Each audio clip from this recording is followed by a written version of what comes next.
submarine, of course, can go undetected. It can be moved around and maneuvered closer to U.S. assets, closer to South Korean assets, and so you don't have to have the capabilities of an ICBM to still carry out and have a very lethal and very dangerous weapon.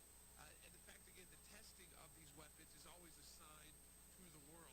It's not just a one-off event. It captures what's going on currently in the world. And we're going to talk to Secretary Pompeo, but I want to recall what Rick Renell said yesterday on the broadcast, which was when they started talking about Russia, resurrecting Christopher Steele, look towards China. Well, China also, and this was a different test, so separate from North Korea's. China, back in August, the news is just coming out, tested a hypersonic missile. This is something that would go into space, this hypersonic weapon. It would then sit in space, very difficult to detect, and then when they have a target they want to hit, they would be able to send that missile from space to the targets. And we talked about earlier in our radio meeting today the people who mocked the idea of a space force in the United States and the idea of how important this is going to be to our future. Even a show made about it, trying to mock the new space force, when in reality our adversaries are moving forward with these weapons. We are living in 2021. This is not just some pipe dream from planners. These are real. You can actually design these weapons, put them into space, test them, and it is the new frontier, if you will, when it comes to national security, especially amongst the major world powers. So we're going to talk about all of that with Secretary Pompeo in the next segment, and then I want to get some of your calls and your thoughts mixed in as well. We talk about the hypersonic weapon. At the same time, we're going to update you on our FOIA involving Chinese assets inside the United States, specifically the Chinese asset Christine Feng, which named their Western name or Eastern name, who was targeting Swalwell. And we are still in court over that.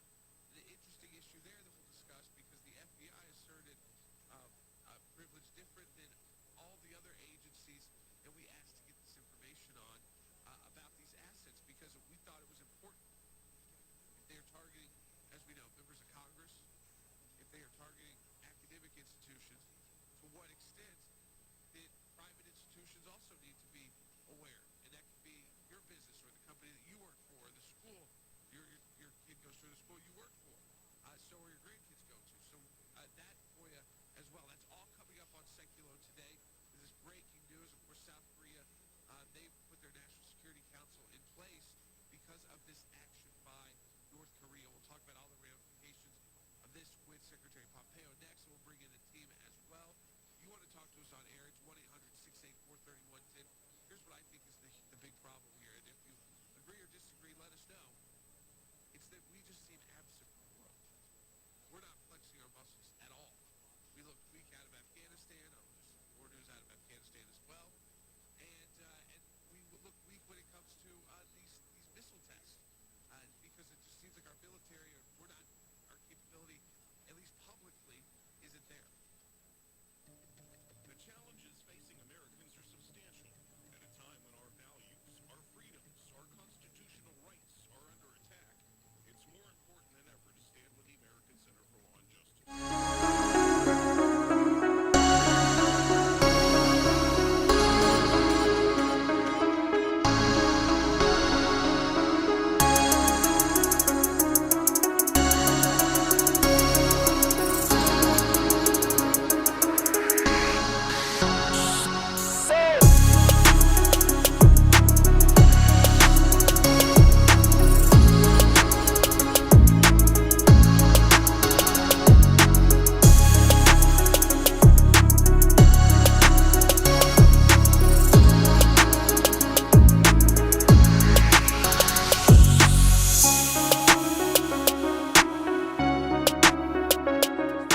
Brent Hubbs of VolQuest.com, joined by Jason Swain of the Swain Event. We've got Cade Mays down here on the end, and we've got Tennessee center, guard, whatever they ask him to do, Memphis native Jerome Carbon on the other end here. A lot to get to in this edition of Tennessee Prime. Gentlemen, thanks for joining us. Before we – go ahead. I got to do it one time. All right, go ahead. Jerome. Yes, sir. What's up, man? Memphis, right? Yes, sir. I got to do it. I got to do it one time. I had to start us off. I got to do it. I got to do it, Hubs. All right, go ahead. Go ahead. I was so excited to talk to Jerome. Oh, you're in I charge. was telling Jerome before the show, my little brother, who's like 2 years younger than me, lives in Memphis. I love Memphis. I love going to Memphis. So when Jerome was slated to join the show, I had to go ahead and get that in, Hub. So go ahead, man. No, go ahead. You're in charge. No. Go ahead. I just wanted to get the main in. I just wanted to get it in. How do you say that? Maine. I can't do that. Maine. I'm from Corey. I'm from Huntsville, Alabama, we so don't like do 3 that. hours away from Memphis. So it kind of migrated to Huntsville growing up. Oh, yeah. okay. So I got it. So you use that in Huntsville? Oh yeah, all the time. All right. I had to cut it off when I came up here though. But I can go say it anytime I need to. All right, let's get going with both these guys here. But before we get started with diving into this week and some other things, I want to get your all's thoughts on the pregame and the light deal and running through the tee the way it was. I mean, Cade, you've seen it your entire life. Jerome, you've run through it a million times. You've been in good atmospheres. You guys have seen good atmospheres in the stadium. Did you know it was going to look like that? Did you have a sense of what the pregame was going to be? And what was your reaction when it kind of went down with the lights as the tee was opening and all that? Yeah, I mean, I didn't know it was going to do that, but it was just like, it was probably, I've been to a lot of Tennessee games, but it was electric, probably up there at least top 2, top 3 for me, and like most electric, maybe number 1. Yeah, Tennessee fans definitely showed out. The light show was cool. It was a good little addition. What was the other two? You said top 3. What was other 2 times that stood out to you? When we beat Florida, and I don't know what year it was. It was 2016, and then the Oklahoma game we lost double overtime. 15. Those were definitely my top 3. Gotcha. Yeah. All right, so you didn't know the light deal was coming? Did you know there was something? So you're like, okay, what is it? Or did you guys have any idea at all? I remember them talking about it on Twitter, but I didn't know how it was gonna look. Man, it was amazing. It was great. Like Kay was saying, like it was my probably best time ever being in Neyland. Like, man, it was rocking. I knew it was gonna be rocking, but man, it was on another level. I mean, I'm kind of that old grumpy get off my lawn, don't mess with a whole lot of traditions type guy. I mean, that's just kind of who I am by nature. I know. I thought it was really cool. Like it was like it didn't take away from any of the tradition that is the Tennessee pregame. For sure. It just completely enhanced it. I thought it was, hats off to Danny White and the staff. I thought it was really cool. Yeah, running through the tee by itself is special. Even at noon, it's still special. But you add in night game, you add in the lights, having a top 15 opponent coming into town. I mean, it just added that much more. And then the music was on point, too, from Sturrow when he threw out unfortunately, it was kind of hype. He threw out Turn Down for What? And I tried to fight it back, but I couldn't. I was like, yeah, let's go. I got hyped too, Kate. I'm sorry, man. I know you disappointed in me. I got hype on the sideline. Turned up over there. So we didn't think we were going to get turned, but we got turned a little bit, Kate. We did, man. So, I mean, Kate, I know that, you're dealing with things that you're dealing with, but what was, for you, how disappointing was it not to be able to go and play, that game? You got, 3 snaps, something like that? Got hurt on the third play. Yeah, how frustrating is that? It was devastating, like just like being helped off the field and stuff. Like all that was going through my mind was like, man, I hope nothing's wrong. I can get back out here with them and stuff. But it was just heartbreaking, like just having to watch from the sideline, like my guys go fight and stuff, and just like seeing things happen, seeing them unfold, and like not being out there in the mix, like it's just not something I'm used to, and it hurts bad. The intensity of that game from a spectator was, it was clean. You know what I'm saying, but it looked like it was high level from start to finish. Was that as intense of a game as you've played in? Yes, up there. It was chippy. Anytime you play SEC opponent, man, it's gonna be like that. But yeah, the physicality was there, especially going against the SEC West opponent, man. It's going to be there, and it was all there. It was great. Tennessee offensive line recognized on Joe Moore Award midseason honor roll. You guys aware of this? Yeah, I saw it today. Saw it today? Give us your raw, immediate reaction when you heard about this. Honestly, like when I saw it, like I was thinking about the O-line last year and the O-line this year. Like the talent and stuff was there last year. Like we were as talented as anybody in the country, as deep as anybody in the country. I mean, we had a solid 2 deep, that could play really anywhere in the country. And this year, we don't have that luxury. But it just goes, it's a huge shout out to Coach Ellerby and like what he's done, what he's built in our line room, and we just really bought in, and like we just play for each other, we play hard, and I think we're playing some pretty good ball. We played some pretty good ball this year. Drum. Yeah, man. Kicking back on what Kay was saying, I have to give a shout out to Coach Ellerby. Man, he's really like changed the mentality and mindset in that room, and man, we playing hard, man. Not like we played hard before, but man, we playing hard. We really like playing together, and in the sense that like we have each other's back out there, and then, man, we go out there try to make yards, man, try to open up holes for running backs, protect the quarterback. So it's great. Crazy question. You don't have the depth that you've had in some, and that's not good. I understand that when you're dealing with injuries. In some ways, does that help continuity when there's not a lot of shuffling going on? I mean, you've had to shuffle some with injury, but does it help a little bit that you kind of know what the top 6 guys look like, and there's not a kind of a crazy rotation going on? I mean, no, because every offensive line goes through a crazy rotation. Whether you've got, the most depth or the least depth, like there's always going to be injuries.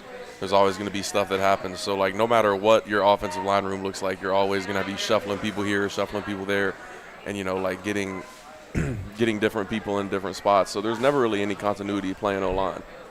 So why do we talk about it? Why do us crazy media people talk about continuity all the time? Something easy to write about. It is easy to talk about. Honestly, it's easy to talk about. Well, I mean, we're all sitting there. If you know the guy beside you, you're going to know what for he's sure. doing. And that's all fine. And that's all fine and dandy until that guy beside you gets hurt, which happens. I mean, we're playing a game where literally you're trying to move somebody out of the way who weighs just as much as you, bodies flying everywhere. Like you get hurt. And some teams are fortunate enough where their 5 starting offensive linemen can play through the whole year and don't get hurt. I mean, that's just they're just fortunate. And, some offensive lines aren't that fortunate and have to shuffle people in and out.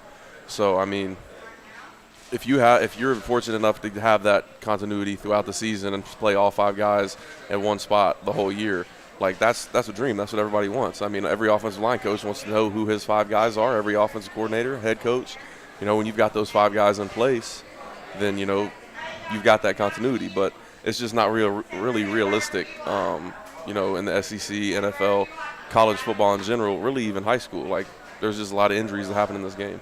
Yeah, I mean, we saw it last night in the NFL game. I mean, you had injuries on both sides of the ball for sure on the offensive line. For you, continuity has been, you're playing center, you're playing guard. How much different is that, and how hard for you of a transition was that making that move, particularly in this offense? What I'm saying, playing guard and center, it's kind of the same and kind of different. It's a gray area between both of the two. Other than center, of course you got the ball. It's very important the snap to the quarterback. But playing interior is, pretty much the same. Physicality is there. Physicality is the same. It's just I'll say like different techniques to certain things, different how the defensive lineman lines up on you. That's different. But just handling both. I got to do it. It's what my team asking me. And I'm a team guy. I'm all about wherever the team wants me to play. I'm going to do it. So wherever they want me to play, I'm with it. So I'm big on it. Carvin, you have not allowed a sack all season long. And I'm kind of afraid to mention it because I don't want to jinx you, but I think you're going to be okay. And I think it needs to be stated because here we are, middle of the season. In SEC play, you've played multiple games. You played 506 offensive snaps here, according to utsports.com, without a sack. How? How have you come this far at this point of the season and not allowed a sack? Man, it's just relying on technique, relying on the guys around me. We play, like I said, it's playing hard. It's all about knowing your assignment. Man, football's really 80% mental, 20% physical. There's some guys that like some freaks out there, but yeah. Man, especially offensive line is all about like knowing what you're doing, being in the right spot at the right time, and man, using good technique and just, you know what I'm saying, playing hard. And I say that's probably why I'm doing that. So. A lot of guys hurt Saturday. Wink, wink. What was y'all's reaction when you saw, some of the defensive players hit the ground when you guys were on offense, and you probably knew that they were okay. Like, what's y'all's reaction there? Man, you really in the game, you really not worried about it too much because man, you just so worried about the next play, worried about getting the lineup set, especially in this offense. But I mean, looking back on it, we just got control. We can control. Regardless of what they do, it shouldn't be able to stop us at all. Yeah. Yeah. Are you guys like, whoo? Thank you. I needed to blow too. Thank you. Thank you, man. Thank you. Appreciate it. In a sense, yeah, but at the same time, man, you want to keep it pushing, keep it rolling. Yeah. So. I feel you. Yep. I don't know if there was some times where you're like, man, we're rolling. Like, you kidding me? You're blowing this dead, and then there's times where you're like, yeah, I'm okay with this because I'm gassed right now. I need a second. Yeah, let me get some water. I think Lane Kiffin knew. I think he knows that stops, like, because he runs the same offense as us. So, like, he's seen people do that and realizes, like, that's what it takes to stop that momentum. So I think that's why they did it. And if you noticed, if you go back and watch the replay, like the game again, every player that got hurt was on our sideline. So it takes longer for the trainers to run out there, give their defense a break, takes longer for the trainers to run out there, takes longer to bring them back to their sideline. Every single time somebody got hurt, it was the furthest, like it was dang near the furthest away from their bench. Well, there's going to be talk all off season about how you fix this. That it's a problem in college football. As college football players, is it a problem? Do you sense that it's a problem, and that it does need to be fixed, or is it just part of the game and you just got to deal with it? Faking an injury is not part of football. Like when you watch fifth grade kids playing recess, the little kids at high school games playing, tackle football.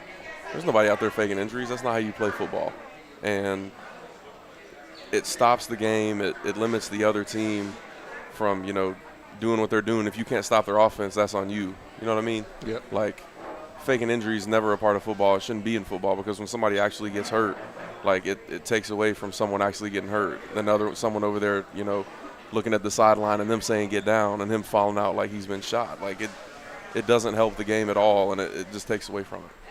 Yeah, most definitely. It definitely hurts the game.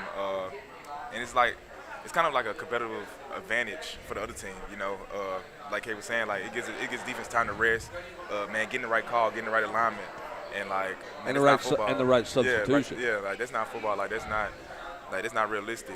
And I'm not a fan of it at all.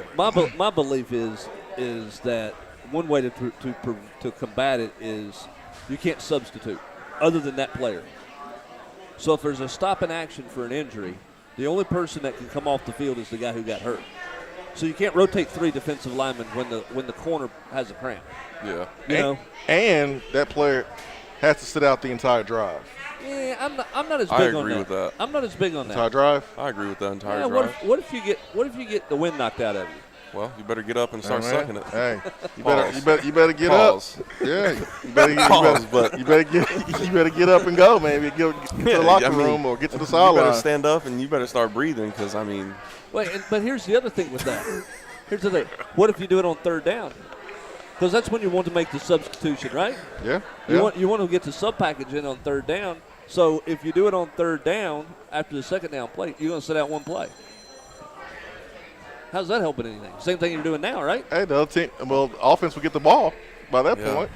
Offense get the ball, and you can come back next possession. I just don't think it would limit it because I think a lot of people be doing that on third down. I think they should do, like, if somebody goes down, like, there's obviously the trainers are going to have to run out there and stuff. The referees should be able to, like, replay. Like, somebody in the box should be able to, like, signal down to the referees or to say something and say this guy just, like, fell out standing there. Like, yeah, like he's not hurt. The sniper ones, those are the obvious ones, right?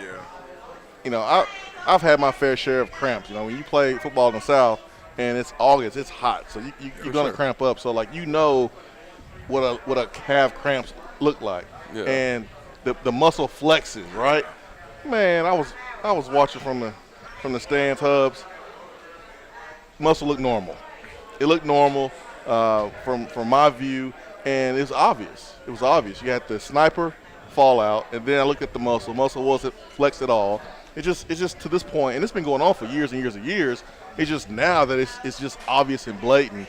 And I'll be honest, guys, I couldn't watch anymore. I was there, I just couldn't watch anymore halfway in the fourth quarter because I was so disgusted by people falling out and faking injuries. So hopefully that's fixed during the offseason. Yeah. Hopefully. Well, we'll see. It's obviously going to be a huge point and a huge topic, coming up this offseason and moving forward.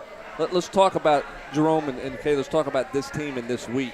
A lot of people wonder, it's a long grind. It's been a long time since August 1 or end of July when this thing got started. You got an open date coming down the pike. How much is in the tank? I mean, are you guys? Is this team gassed? After the grind that you've been to, and how do you get it? How do you get yourself back up and make sure you're ready to go this weekend? Man, it's definitely a grind. Definitely with the amount of injuries we have and how we're thin at definitely a lot of spots. But our mindset as a team, man, we gotta keep pushing. We gotta keep. It's man. Nobody gonna feel sorry for us. You know. So it's next man up mentality. You gotta have that, and we get past this game, then we get a bye week. It's much needed. But right now, all our focus is on Alabama right now. So. Have y'all seen the movie Finding Nemo? You ever seen that movie? Yeah. So you like the big shark that's behind Nemo, like that's the SEC. The moment that a SEC team or opponent sees a weakness in you, that's how they're looking at you. They can't wait to eat, and you can't show that weakness. You have to go out there and play, no matter what. Can't make excuses because, like you just said, Jerome, like no one cares. Yeah, exactly. Like no one cares, man. Whether you hurt, I play receiver, right? And so sometimes the sun would be in my eyes, and I could not see the ball. How in the heck I'm supposed to catch the ball if I can't see it? And I remember the first time I told my position coach, I couldn't see it. He was like, I don't care. Catch it. It's like, how am I going to catch it if I can't see it? I just realized no one cares. Yeah. You either make the play or you don't. For sure. And that's the way it works. All right, so on the flip side of that, why does this team care so much? Why do you guys – you've laid it on the line every week. Mm-hmm. Coaches talked about, the bond you guys have, next man up mentality, all these things. Fans are falling in love with the effort of this team. Why do you guys care, and why is this team different, Jerome? Man, I would say, it's really the mindset, man. It's all about the mindset, man, because the guys are there. We have the talent. We got the talent to play against anybody. It's just the mindset from last year to this year, to where, man, of course winning helps, but, man, it's just guys playing together, guys, being together, guys hanging out more. Man, it's really like stuff that happens off the field that translates on the field. It's been like a real big difference for this team since I've realized it, but, man, we just got to keep doing that. It's really all about, like, the brotherhood, all about, like, being there for each other and like playing for each other, playing hard for each other. So that's what you see on Saturday. You guys have been on a lot of teams all your life. Why is this? Why do you like being on this team? I like being on it. I just like the people. I feel like when your team is made up of good people, you have a good time doing what you're doing. Like going back to your last question, like with the last staff, like when the new staff came in, like our team could have went one of two ways. We could have bought in, or we could have not bought in, and we could have not bought in, and we obviously wouldn't be doing what we're doing right now. But I just think this team, like 99.9% of this team, is bought in, and the guys that aren't are hanging over here by themselves. You know what I mean? And this team's bought in. We're playing together. We love being around each other. Love playing together. And that's what football is doing it for the guys next to you, doing it for the guys you're in there with all the time. That becomes your family. Why did this team buy? Why was the buy in there? Was that something this coaching staff did to make it happen, or was that you guys collectively both in the locker room going, you know what, guys, we're here, we're going to do this, period? Both. Nobody had fun like going 3-7 last year. Nobody would. You don't like getting railroaded every time you go on the field. So, everybody wanted that to change. The coaches wanted that to change. It all came together with the players and the coaches. They did a great job, bringing us along, and then we bought in, and here we are.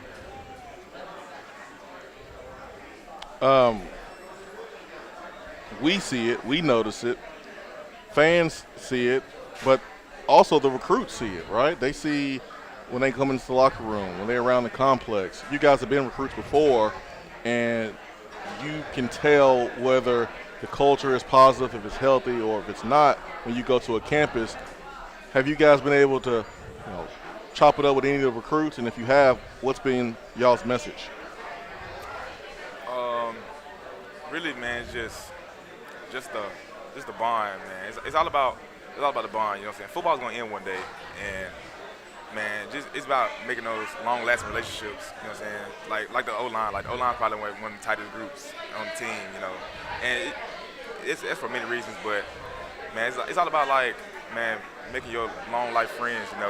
And playing hard for each other, man. That's what football's about. And that's what makes this game so great.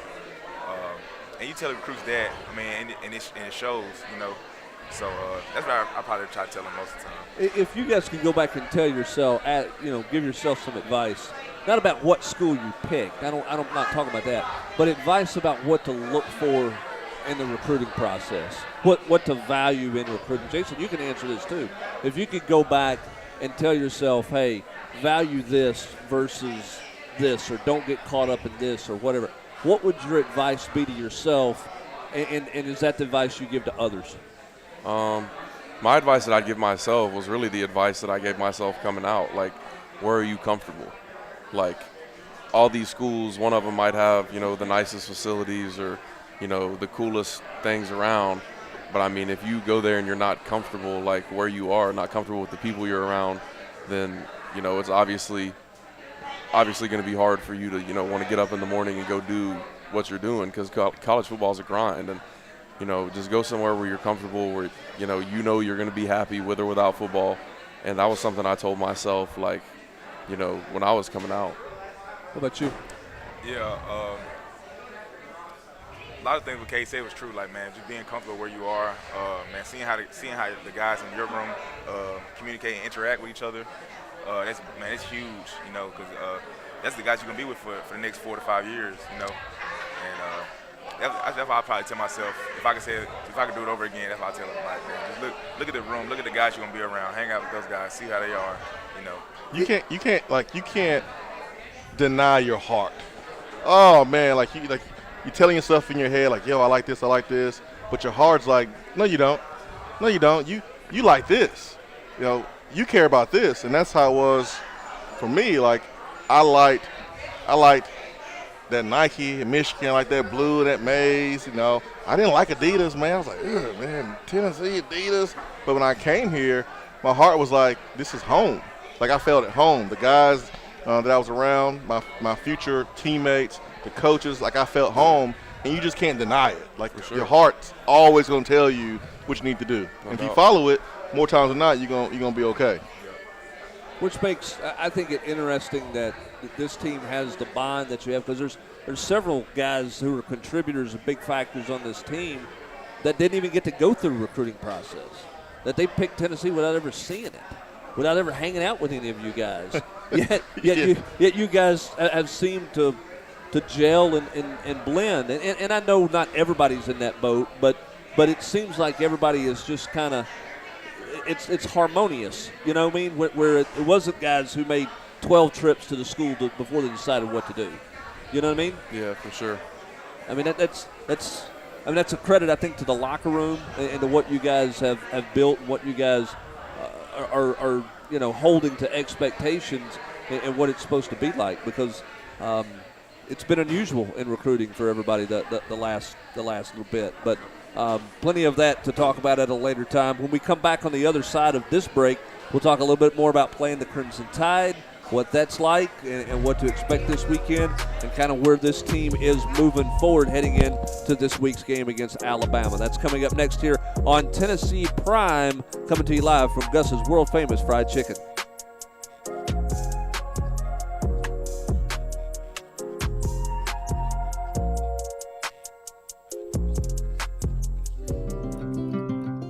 Bite into that crispy crust with just the right amount of spicy, and you're going to taste the tender, juicy, succulent chicken that is Gus's world-famous fried chicken. a timeless Southern tradition that started over 60 years ago in Mason, Tennessee, with a secret family recipe. Gus's has stood the test of time and spread throughout the world. It's not just famous, it's world-famous fried chicken at Gus's. VolQuest.com has been the gold standard for Tennessee football coverage for over 20 years, led by an experienced staff with over 600 games covered amongst them. Speed, and then some more speed. VolQuest takes you behind the scenes with features on coaches and players. For only $9.95 per month, find out why VolQuest continues to set that standard.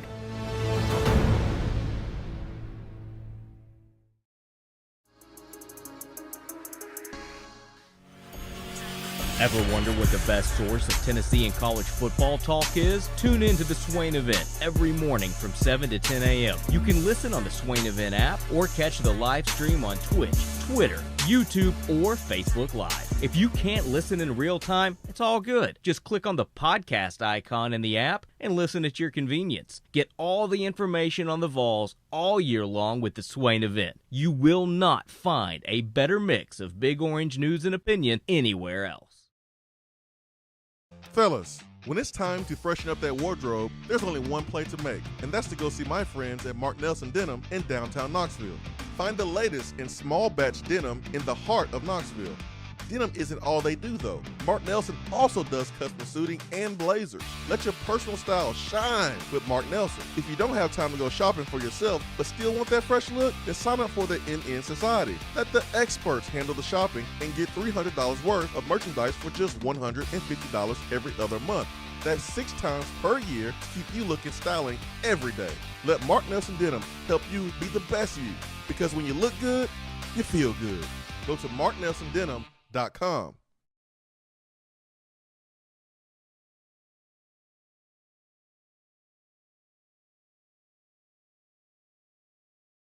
Night at Gus's world famous fried chicken. Glad to have you along with us with Jerome Carvin and with Cade Mays as Tennessee gets ready to take on Alabama coming up Saturday night in Tuscaloosa against the Crimson Tide. I do want, before we get into Crimson Tide, I do want to ask you one more question about playing center. What's the hardest thing about playing center in this offense for you? The most challenging thing. Let me rephrase that. The most challenging thing for me probably be making the declares at like a fast rate, because I gotta look at the side judge, get lined up, make sure all the line is set, and then once the guys get lined up, like sometimes the defense might not be lined up like where you want them to be. So I'll say like making the calls like to when they're not lined up, when they're going fast. So. What was the first time you practiced there, and what were you like? You can't do this fast. I mean, was it like that, or were you like, okay, I just got to get my feet under me, get my sea legs about me a little bit, I'll be all right? My first time, it was just like I was kind of surprised because like the way they do it, it's not as like physically taxing as you think. It's just like just tracking the ball, tracking the side judge, and looking. You don't have to run full speed down the field and get set. But you got to constantly keep moving, and that gets the defense so tired and wore down and wore out. So, Jerome, share with us like the first time under the new offense that you were like, "Whoo, this is different." Like, what was that first time like for you? Yeah, I'll say in the spring, like when I first scrimmaged in the spring, and like, man, just for myself, I was like, man, like I am exhausted.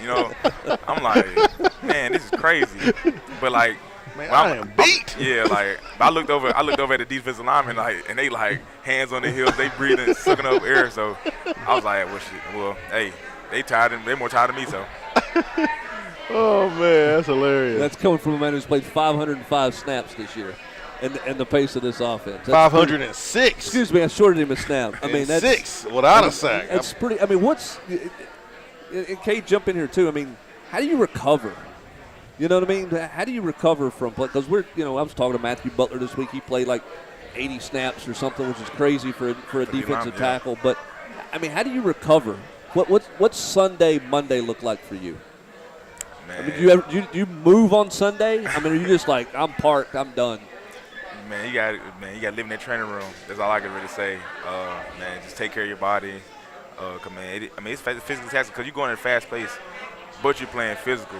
Because like we don't shy away from people. We run gap plays, we run inside zone, outside zone at people. Like it's not like a gimmicky offense. Like we run downhill at people. So it's just all about taking care of your body. Do you love that notion? Thank you. Do you love that notion that everybody says all you do is throw it? Thank you. And that you're not physical? I mean, I don't agree with that. I think. I know we don't. But I mean, do you love when people are like, yeah, that all they do is they just throw it around everywhere. Oh yeah, I mean, you could say that because it's a spread, fast tempo or whatever. But like when you watch our games, I mean, we're 50-50.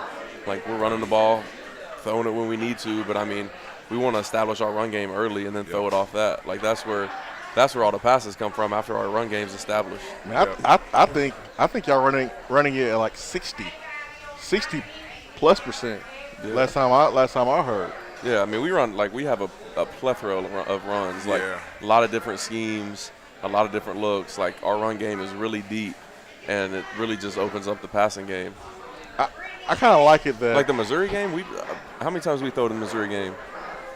You ran it a lot more than you threw it. Yeah. Of course, if you're I have Google. I mean, a lot of people are doing that. But you mentioned, I think you called it neat or unique in terms of you do a lot of different stuff. I mean, it's not just. It's all the same stuff. There's just little wrinkles wrinkles to it, to every play. Like there's one play, but there's 6 wrinkles off one play, and then there's another play, and there's 6 wrinkles off that one. So you've got 10, 12 base run plays that have 3 or 4 little wrinkles off of every single one of them. But Yeah, ready for the number? Rushing attempts against Missouri? 3-1. 59 attempts, only 19 attempts throwing the football. It's a pretty good day at the office, right? Yeah, most definitely. When did you like this? I mean, when did you say, "Hey, I like this offense"? Did you When watch it? When I got in shape. Because I'm not going to lie, during fall camp, like that first scrimmage, boy, I was out there dying. I was like, God, I hate this. I'm lining up so fast, I can't even see. But once you get in shape, it's because the defense is that way. The way I was, they're exhausted. They can't even see the line up. But once you get in shape and stuff, and now in a game, I can go out there and play 80 plays, and you get winded on the 12, 14 play drives. But I mean, you're out there for 6 plays, you run back over to the sideline, you're like, no, I don't even need water. Yeah. You can really play 80 plays the whole game and not get really tired. Like South Carolina game, for example, we played close to 90 snaps, something like that. Yep. The only drive I really felt tired was the second one or the first one where we ran 14 plays, and the rest of the game was just we were just chilling. But I mean, if you think about it, you've been through multiple camps, you've been through multiple fall camps. It's designed to be hard. Oh, it's miserable. It is miserable. It's miserable. All four of my years were terrible. I can't think of one year where I was like, oh man, that was nice. I really enjoyed that fall camp. No, I hated them all, and that's the way it's supposed to be to prepare you for the season. You ready for the season. Exactly. Because now you once you do that, you go through all that, then you get to the games and it's easy. And you know who your Rough Riders are. You know who you can count on. Yeah. The coaches know, okay, we can trust this dude. He didn't tap out. And you guys know too. So it's designed that way for a reason. So when does the dread really hit for fall camp? Is it like a July thing, all right, I just got to get through the next 4 weeks till we get to a game? Or is it like 10, 12 days in, you're like, oh my Lord, we got how many more days of this? For me, it's kind of like that. You get a 2 or 3 day break right before fall camp, and it's like a vacation or whatever. So you get those 2 or 3 days, but you don't even really get to enjoy them because you know what's coming down the pipe. But I'd say the first week of camp is cool because you miss playing football, you miss being out there, and just the feeling of football. Even though it's 110 degrees, you miss that feeling, and then once that first week sizzles, you're fried after that first week, and then you're like, oh well. Just get the game week. First week. Get the game week, right? I'm tired of practicing against these guys. First week is something. You know a lot of people going, that boy, I mean, you don't even have to go through 2-a-days. He ain't been through nothing. Yeah, you don't honestly, know what's going on. The amount of respect I have for old-time ball players, Man. oh, man. Dad? Y'all were killing it. Y'all were crazy. I didn't go through You had 2-a-days. for maybe 2 days. So 2 days out of fall camp, we had 2-a-days. So the year before I got there, they had a freshman fall camp. That's what my dad. That's how it was when my dad Yeah, was they there. had a freshman, then after that, then the freshman goes with the other rest of the team. Oh. So my freshman year was the first year that they didn't do that. Yeah, You said yours was a 2-day camp, freshman camp? So no, so when I got there my freshman year, they stopped doing the freshman fall camp before It was the like regular 2 fall weeks camp. long, right? Yeah, well, it was like a couple days. Yeah, Yeah, so it was a When couple my days. dad was there, I'm pretty sure it was like a 2 week freshman camp, and then you went straight into camp with the rest of the team. When your dad played, I think it was 3 days. It was no, it was they had just gotten rid of 3 days, but they were going 2 days with a Yeah. walkthrough, lift, all Yeah, that. I mean, hitting and pass. When freshmen came in, I mean, like the first freshman day was like defensive practice, so everybody in the freshman class had to play defense, except the quarterback. No. So like Peyton's freshman year, they're like, no, you don't do anything on defense, just go over here. But like everybody else was like, hey, come play safety. Hey, running back, come play linebacker. Hey, offensive center, come play nose tackle or defensive tackle. And then the next day it was all offense. No. And so then you would get like you Transfer get like, portal. You get like a defensive end, like, hey, Leonard Little, come play tight end. See what that looks like, you know? They And said so- Leonard Little was the bad, like that little, like his freshman year camp. They said he was the baddest man, Yeah, like then on they the had field to- as then a they had- freshman. Then they had to send him to JUCO. Yeah, The had to NCAA leave. sent him to JUCO. That's He was crazy. like a linebacker, then he came back as a defensive end, right? Yeah, he was a safety in high school in Asheville. That's crazy. It was crazy. All right, enough reminiscing down the road. Let's right. talk a little bit about what is it like playing in Tuscaloosa. What's it like playing against the Alabama Crimson Tide? I've never played in Tuscaloosa, so that's a big Rome question. Man, I love playing down there. Actually, I ain't gonna lie to you, man. I love being on the road in the ACC. Man, it's fun, like being in that hostile environment, because it's hostile, man. You riding past their strip to the stadium, man. Their fans, man, they ain't saying nothing nice to you. You know what I'm saying? But man, we used to get off the bus, man. You ready to go, you know. And especially playing down there, you know what I'm saying? The whole week of practice, you hear the Sweet Home Alabama stuff, so you get sick and tired of hearing it. And man, you hear they cranking it. You know what I'm saying? So you get even more, you know what I'm saying, mad, and you know what I'm saying, you ready to play. And man, I like playing down there, man. Definitely, I'm gonna enjoy being back down there, man. We're gonna take our shot at them. So Any friends through recruiting, guys from your part of the state that you know in that football team that you talk to probably during the season, but this week you probably ain't gonna talk to? I don't really have too many guys at Alabama. I used Good, to. good, Yeah, I used good, to, but, good, good, yeah. perfect. No, I liked you. No friends out there. Yeah. What about you, man? He's got friends everywhere. I know, man. Yeah, I do that. Look at that smile, man. He got friends everywhere. He's got people everywhere. Yeah, one of my boys plays guard at Bama. We worked out in May together down in Dallas. Emil, yeah, that's my dog. Can't talk to Emil this week. But I mean, I won't be playing against him. He plays on offense. I play on offense. You know, the offensive guys. We always locked in. Can't talk this week. So I had a buddy of mine I grew up with. He went to Alabama and played running back, and we would talk during the season. The Alabama game, Tennessee game, we didn't talk that week. Didn't talk at all. And then we talked like after the game. But it's a serious rivalry, man. Big time rivalry. for sure. So what's the challenge of playing against their defense, whether it's home or away? You played against them. What problems do they present? What do they do that's made them consistently good besides having good players? They're always very well coached. Yeah. Like technically, their front seven. I don't know anything about secondary football, but like as far as the front seven, they all play with great technique and like their hands, their leverage, like all that is always coached up really good. Their linebackers are really good at fitting. They don't really, their eyes don't really get in bad places. They're always where they need to be, and then they play hard. I mean, they're a historically great football team. They're just known for playing hard. And Do they disguise a lot of stuff? Is it hard? Will it be hard for you to make those declares? No, it's they do it real. Like Kay was saying, they're technically sound. Man, they're in the right place at the right time, and that's what make them them. So. Man, like you said, they play hard. They don't really disguise too much stuff. If they come, they're gonna show you. But they play really technically sound. Did last week, did Ole Miss disguise some stuff? Were they a little bit hard to figure out what they were doing from time to time?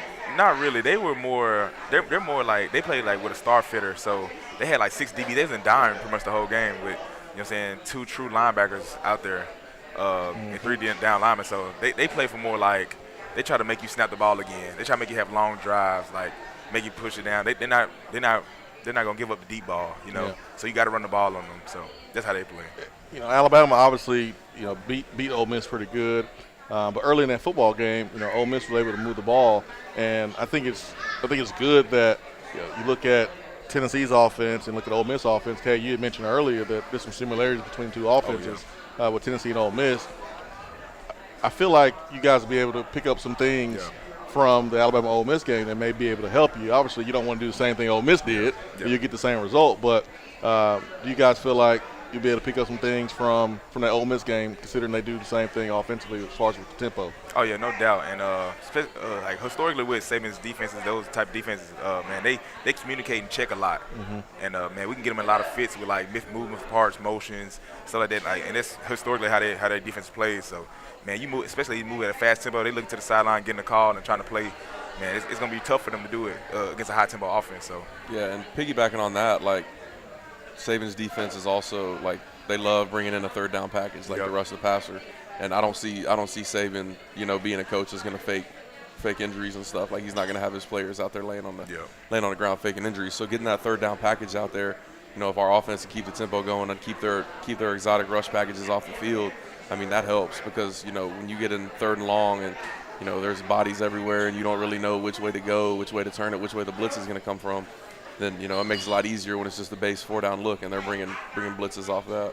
So, like, you have your preparation that goes on during the week, right? And the coaches have watched film. They're going to have a game plan based on what they think can work against the opponent. This week it's Alabama.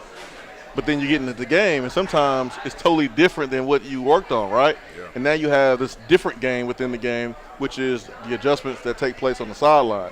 And if people who are watching and listening, you go to the game, you see the sideline, there's defensive side and there's offensive side.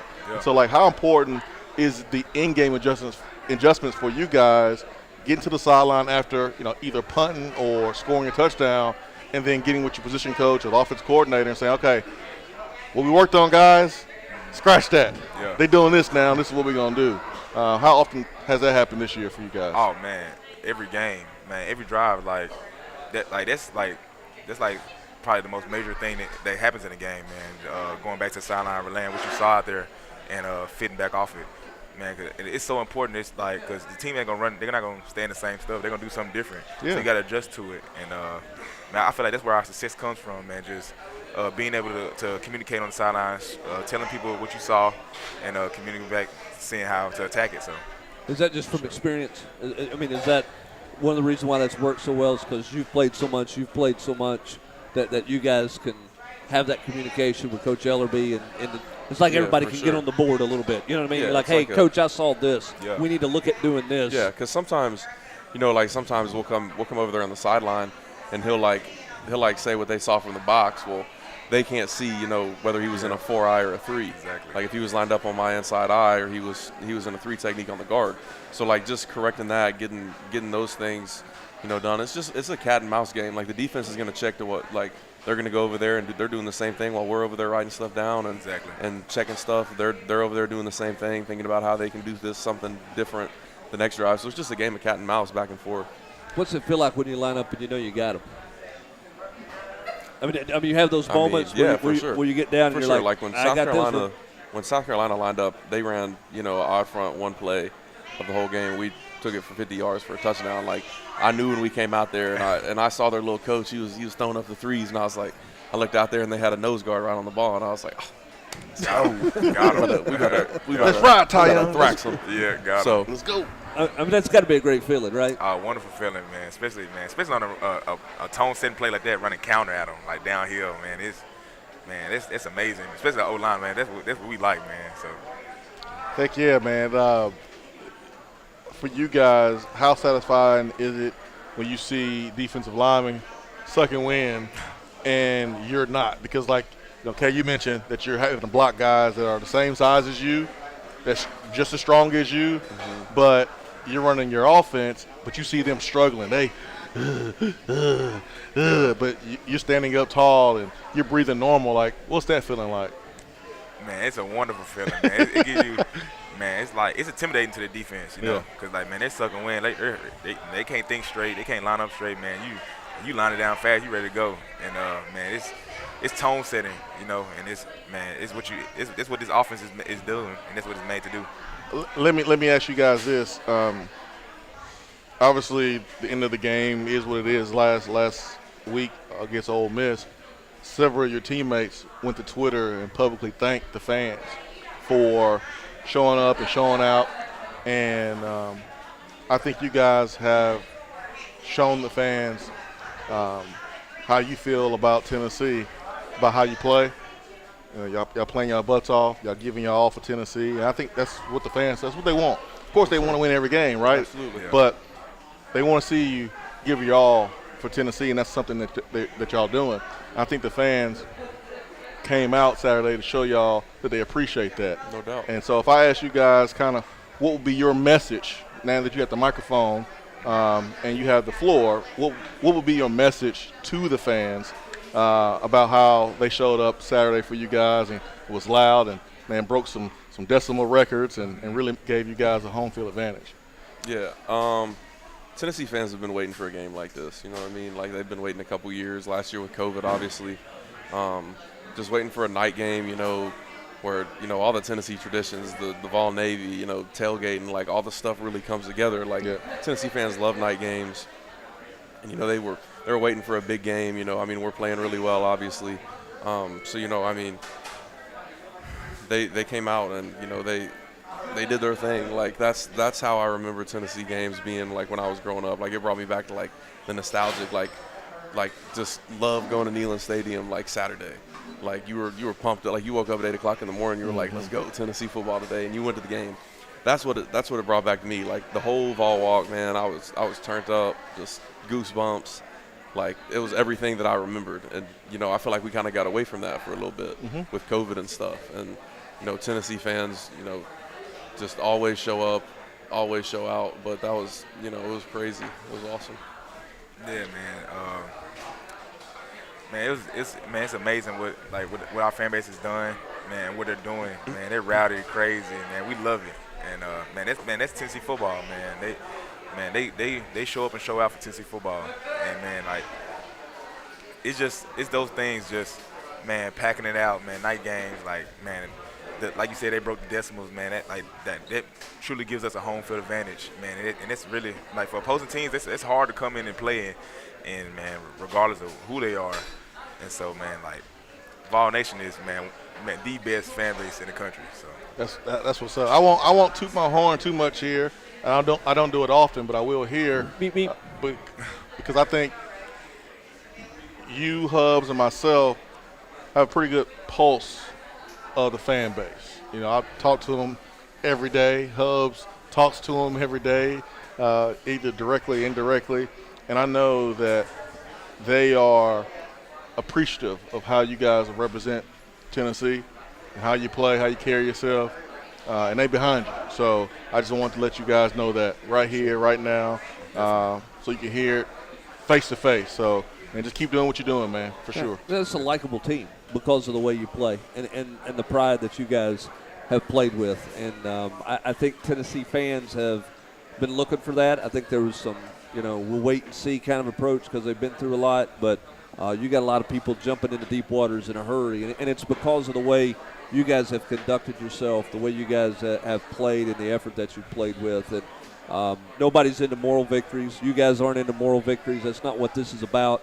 But at the same time, too, there's a lot of respect that's being gained every week for you guys from all the fans because you're laying it on the line each and every week, and you're going to lay it on the line Saturday night in Tuscaloosa, Alabama, as you go and take on the Crimson Tide. So on behalf of the Tennessee fans, I will speak for them in saying thank you to you guys and to all your teammates for the way you conduct your business and the way you go out and play and show up each and every week. And best of luck to both of you, and go enjoy your time in Tuscaloosa. We appreciate you. Appreciate it. Hey, all right. Thank you, guys. Yeah. That's Cade Mays. That's Jerome Carvin. I'm Brent Hubbs. Jason And this is Swain. Tennessee Prime. This is Tennessee Prime from where? Gus's Fried Chicken. And Yeah, Cade Mays let's is go. Jason Mays. We'll see you Cade Mays next is Tuesday. taking us Thanks out. for watching.